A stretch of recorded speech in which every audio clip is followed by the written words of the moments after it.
Bismillahirrahmanirrahim. Assalamualaikum warahmatullahi wabarakatuh. Baik, pada pertemuan ketiga pada mata kuliah Teaching Writing Reading, kita akan membahas tentang metode reading aloud atau membaca nyaring. Membaca nyaring merupakan salah satu strategi dalam pembelajaran membaca, khususnya untuk young learner, yang tidak hanya menekankan pada kemampuan siswa dalam melafalkan teks secara keras, tapi juga pada proses kognitif dalam pemahaman isi bacaan. Dalam metode ini, guru dan siswa membaca teks dengan suara yang jelas dan dapat didengar, sehingga guru dapat mengamati secara langsung kemampuan membaca siswa, mulai dari pelafalannya atau kelancarannya, bisa juga terhadap pemahaman isi teks tersebut. Berdasarkan pendapat para ahli, reading aloud ini digunakan sebagai alat untuk mengukur sejauh mana kompetensi membaca seseorang, karena melalui cara membaca yang ditunjukkan, guru dapat melihat apakah siswa ini benar-benar memahami makna dari teks yang dibaca atau hanya sekedar membaca tanpa pemahaman. Tujuan utamanya adalah untuk membantu siswa memahami teks secara lebih mendalam.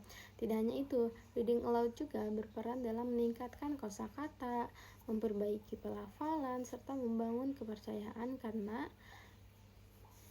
kepercayaan diri siswa dalam berbicara di depan umum. Proses pembelajaran menjadi lebih interaktif karena siswa tidak hanya membaca dalam hati, tapi juga terlibat secara aktif dalam menyuarakan teks tersebut. Hal ini penting karena dalam praktiknya banyak siswa yang mampu membaca teks secara lancar namun tidak memahami isi atau makna dari bacaan tersebut. Oleh karena itu, metode ini hadir sebagai solusi agar siswa tidak hanya fokus pada aspek mekanis membaca, tapi juga pada kemampuan memahami, menganalisis, dan menginterpretasikan teks tersebut. Dalam penerapannya, metode reading aloud ini memiliki sejumlah kelebihan, seperti meningkatkan pronunciation dan fluency, memperkuat pemahaman bacaan, melatih keterampilan berbicara, serta mendorong kreativitas dan imajinasi siswa. Namun, metode ini juga memiliki beberapa kekurangan. Di antaranya dapat mengganggu lingkungan sekitar karena suara yang terlalu keras, dan juga mampu menyebabkan kelelahan pada suara, serta membutuhkan waktu dan usaha yang lebih banyak, baik dari guru maupun dari siswanya sendiri. Oleh karena itu, guru perlu mengelola waktu dan kondisi kelas dengan baik agar metode ini tetap efektif digunakan. Langkah-langkah dalam menggunakan metode ini dimulai dengan memilih materi yang sesuai dengan usia dan tingkat kemampuan siswa. Kemudian, guru mempersiapkan diri dengan memahami teks dan menandai bagian-bagian penting, termasuk kosakata yang sulit.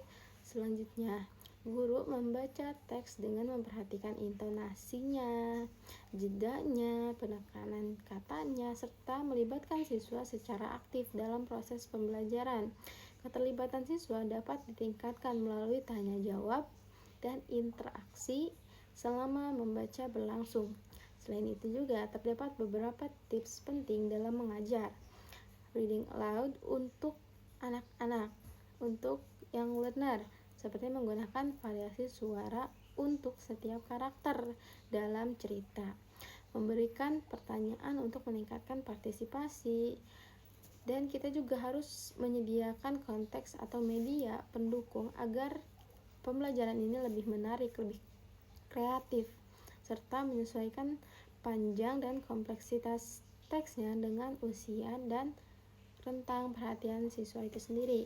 Baik, itu saja yang bisa saya sampaikan. Terima kasih. Wassalamualaikum warahmatullahi wabarakatuh.